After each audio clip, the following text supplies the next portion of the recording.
All right, Aaron, you've done this for a long time. How many years?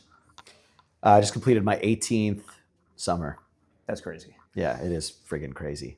So the audience here is managers and assistant managers. We'll go a little bit different than what we did in the prior ones. So I think the people that continue to do well at this job and grow are the most grateful, and the people that are stagnant are the most jaded. hmm Why do you think that is with managers? Ooh, that is a really good question. I feel like um, sometimes when we're not getting the results we're looking for, it's almost a little bit easier to blame externalities than it is to look inward. And in my view, like anytime we're not getting a result, like this is a pretty simple job. It's not like we have a very clear assignment of value. When we do a good job, it's very clear that we did a good job. When we don't, it's very clear that we didn't. And when we don't need to search for what's going on. We know if we did a good job or not. And it's easy sometimes when we put in a lot of effort and still don't get the results to blame externalities rather than looking inward. And the job is actually really simple. There is a solution, and there are people doing the exact same job that have the solution. There's something missing from the formula that is causing the unfavorable results. And so I think I've been pretty consistently accountable throughout the years, and I've listened and taken to heart what my mentors have told me to do, and I just do it, and the results follow. Okay. So I've thought about this question the last 2 days, and my answer to this would be I think it would be if you had a manager come up to you and they're like, Aaron, this new girl I met, she's awesome, she's beautiful, she's this, she's this, she's this, and then a year down the road, you hear more of, yeah, she's cool, but like this, she's cool, but like this thing kind of drives me nuts.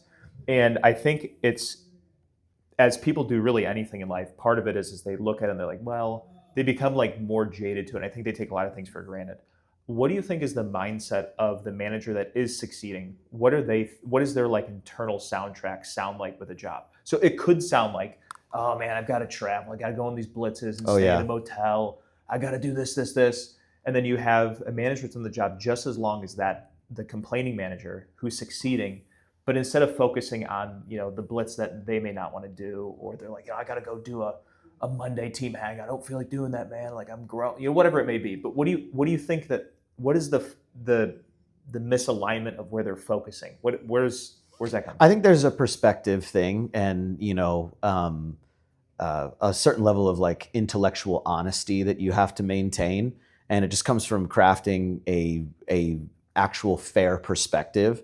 I think that as we do this for a long time, when you enter it, you're out here comparing what you've got, or even Vivint to out here.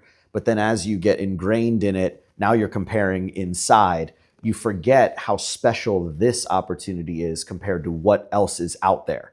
And so, like, trust me, like all of the negatives of the job, like, what do you think? There's a job that doesn't have the grind in it in some form or fashion, the doors or the rejection or the travel or whatever, we're complaining about. Like, no, it's somewhere else, or maybe something completely different that you would hate even maybe more than this. And so, like, I think maintaining a healthy perspective about what's out there for you. So, like, when you're complaining about something, I would encourage everybody to end their complaint with a question, which is, compared to what? And so you have a complaint, oh, the travel, it really sucks. Okay, well, compared to what? Because what comes with the travel is a ton of flexibility in schedule and an income opportunity delivered to you and all of your friends that none of us are qualified for. You Yeah, know what I mean? yeah, In a traditional sense. And so, compared to what? Follow every complaint that you have with compared to what, and hopefully that brings you back to the center. fair. So if you're looking at a manager that's in the top percentile of performers versus just an average manager, what does their schedule look like? If you could look behind closed doors to see how are they spending their time versus just an average manager. I think the best word is deliberate. I think that they're very selective about their time. Um, I think that that's honestly probably the biggest indicator, if it could be measured, of how successful somebody is going to be. Um, you know, The uber successful guy has a plan, like literally every day. And it's in every area of his life. Like they know what they're going to do. The unsuccessful guy wakes up without a plan, lets it roll. And the problem is like they might wake up motivated to do something, but because you have no plan, you may channel that motivation into something that doesn't move the needle at all. So being deliberate about how you're spending your days, there's going to be days you've got tons of energy. There's going to be days that you don't. The person that's deliberate and has a plan is going to execute on that plan. What's like an example or two of a manager that is getting distracted during the work week when they should be? Like, is it? Distraction comes when you don't have something to do. It's when you leave an opening, for a decision. If you've decided that every single Wednesday you're going to campus, that's your decision's already made. If you've got your Monday team hangout every evening to watch Monday Night Football in the fall and winter, and then we're gonna do XYZ in the winter and the spring, like it's like what you're doing every Monday. Like what does campus look like to you? What do you think campus should be to a manager? Because campus could mean, hey, I showed up, I said hi to my superior, showed my face there, talked to a person. They weren't really that interested, left. I hate wasting time. I would just not show up if that's your attitude. Your attitude needs to be, this is your opportunity to build this year's office and the future of your region. Every single thing we do compounds over time. So like, my view of campus is you show up 10 a.m. or 9 a.m. I don't know when students actually get there, but 10 a.m. seems right. And you put in 5-6 hours of put in a day's knocking. We go and knock for 8 hours a day, and most of us are walking away with only one deal, which is what, $800 to $1,000. Not a small amount of money, but like recruits, when you get one, is like $5,000, $10,000, maybe more if you compound it over the years. So it's like the way that a lot of guys that hate campus do it is they go out for 3 hours and they're like, cold recruiting sucks. It's like, you didn't fucking work. It would be like a rookie going out from 2 to 5 on the doors, not selling, and being like, can't sell. Sure. Doesn't make any sense. We don't apply the same, we're not consistent in our logic. I did this math last night. So if you take 50 doors a day, over the course of a summer, it's like 6,000 doors you knock on. Right. Imagine if you approached 6,000 people in preseason. You tell me we can't come up with 30 people out of that 6,000? That's my thing. I mean, or even like maybe campus isn't part of your cold recruiting strategy, but you're out living life. You really only need to have 7 conversations a day, 7 days a week, just out about in your life to have 50 interactions a week. Say that again. So 7 conversations a day throughout the course of 7 days a week. That's 49 conversations a week, 23 weeks in preseason. You're telling me that's like over 1,000 interactions. We couldn't find 10 cold people that lead you to 20 more people. It's like recruiting's not hard. I think selling is harder. That's always been my view. I think selling is harder. I think recruiting's easy. I think people experience a higher degree of rejection when recruiting, so they shy away from it. Sure. If you distill our job down, you could. There's really a lot of things that encompass our job. You can look at, okay, I got to get hotels for the blitz. I got to submit this receipt so I get reimbursed. I got to come up with a team logo. I got to find incentives, blah, blah, blah. But if you boil it all down, it's really approaching people and selling with a shadow. Right. And it's like, that's our whole job. But I think people get lost. Like, hey, I got to get a better spreadsheet. I got to make my own CRM. So I'm constantly reaching out to these people. You're like, well, how many people have you approached in the last month? And right. Like, 9? Have you heard of action faking? No. Okay, so action faking is like a major problem. People confuse busyness with productivity. And like, that's what that shit is. Neil never had a CRM.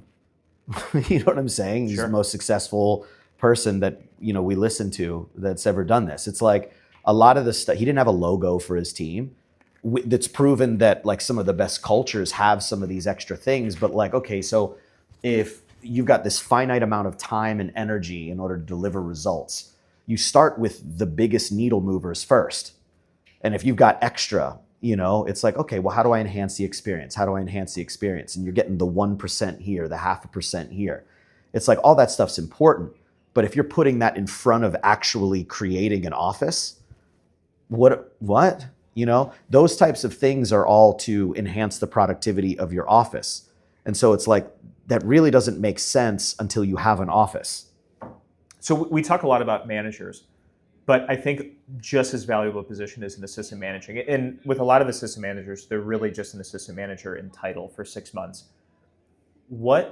And I think if you look at most managers, they're probably doing a more similar amount of work because they're more obligated to do that because they're checked up on with Jibble and whatnot.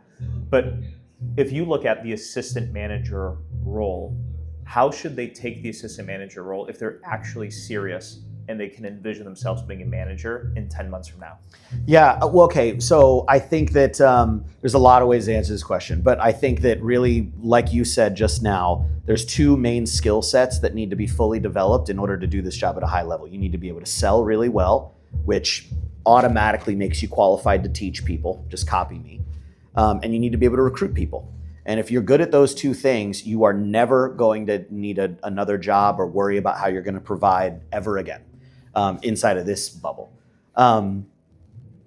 But what was the question? The assistant manager role. What? Okay. So yeah, sorry. So, as an assistant manager, that's where your focus needs to be. Our managers really babysit a lot of the other tasks. And if you want to learn some of those things this year, that's totally fine. You will be able to, on the fly, fill in those boxes your first year managing, as long as you have a team. It's very difficult when you've got 3 really regular recruits, the bare minimum. You're a cusper seller, 100 soaking wet, and you're trying to do those things. Sure. Because the hard part is building the team. So build the team this year. And then, one thing that I guess assistant managers need to probably ask themselves more often is, if I was the one running this team, acting the way that I am, how would my team do? Would they do better? Would they do the same? Or would they do worse with my example? And when you're thinking about that, is what's coming to mind, is that on the doors or is it off the doors? All of the above. A true leader's persona doesn't shut off. That's part of their character. It's who they are. They're not putting on a face. They're not putting on a hat. That's who they are. They've become a person worthy of following. And so one of the things you said when I was managing my very first years, you said, hey, if you go out with the guys, you got to go home first. Do you have any other like principle tips on kind of structuring how you would handle that situation of going out? Or I think what I love about this job is how it kind of even if you're just totally driven by production and money and leveling up and all that stuff, it requires that you are the best version of yourself, better in every area of your life than every one of your people. You got to be worth being followed, not just for a sales example. Correct. Yeah, it's not just about sales. We're recruiting our people every single day, and other people and other things are recruiting our people away every day. And so you have to be this gravity well that is just like, this is the best example I have in my life. I'm going to stick with this. And so you have to be a person of good character. You have to do right by people, no lying, no trash talk. You have control over, substance. You don't act a fool. You don't show, weakness. Like, be yourself, but be the best version of yourself. That's great. So last question here. You've done this 18 years. This is my 12th year. There's a lot of managers that are here today. There's over 100 managers here. And I remember my first year managing, everybody could fit in an iMessage chat. And now it's way beyond that. Yeah. We talk about how the opportunity's gotten better. And I can remember as an assistant manager, I think Donnie that year had made like $200,000. And I was like blown away by that. For the people that are new, that have done this, 2, 3, 4 years, 5 years, what did managing look like 8, 10 years ago compared to now? I feel like people always want to take this with a grain of salt when I say it, but it is absolutely authentic feedback. The job is tremendously easier today than it was back then. Why? We had to, for a million reasons. So imagine we have a product that isn't differentiated from anybody else. Imagine we have to sell it at a higher price. Imagine a lot of the tools that we use to get sales don't exist. Things like iPad, Fast Pitch, buyouts. If somebody was in a contract, you had to convince them to pay it off or you'd walk. I used to carry a checkbook in my car. It's crazy, and then also keep in mind, like money has changed, but it hasn't changed that much. Imagine the pay is 1/3 of what it is today. Like imagine the results you have to deliver for your people in order to get them to come back and do it again. You lose every 30 account rep, every 40 account rep, every 50 account rep. Like the minimum is like they gotta get free rent in January, otherwise they are not coming back ever. You know what I mean? Sure. And vets have a short lifespan too. If they don't level up big time in their second year, so we had to become very, very strong. Keep in mind too, the internet, like we didn't have awards, we didn't have like, you know, a favorable rating online. It's like you had to keep them off Google. You know, if they type in the company name, it's like scam, scam, scam, scam. You know, and it's like obviously we weren't a scam, but like customers were not having a good experience. Compliance was running. It was very difficult to do this job. On top of that, the number of competitors with similar opportunities, you know, you had solar and alarms back then. So you had 1 million companies just like Vivint with a different shirt logo, same pitch, same pay scale, but then also solar starting, and, you know, it was very difficult. And, you know, over time we have like refined our processes. Also, sales training has evolved. We've got a really dialed approach of how to teach people to do this. We have examples of people selling 400 plus clean accounts in a season, working the same amount of hours everybody has available to them. Both of those guys managed a highly successful team at the same time. It's like, come on. It's just way different. It's way different in a positive way, not just how to get the results, but also the reward you get for getting the results in an easier way. It's wild. It's insane. That's great. Thanks, Aaron. Yeah, got it.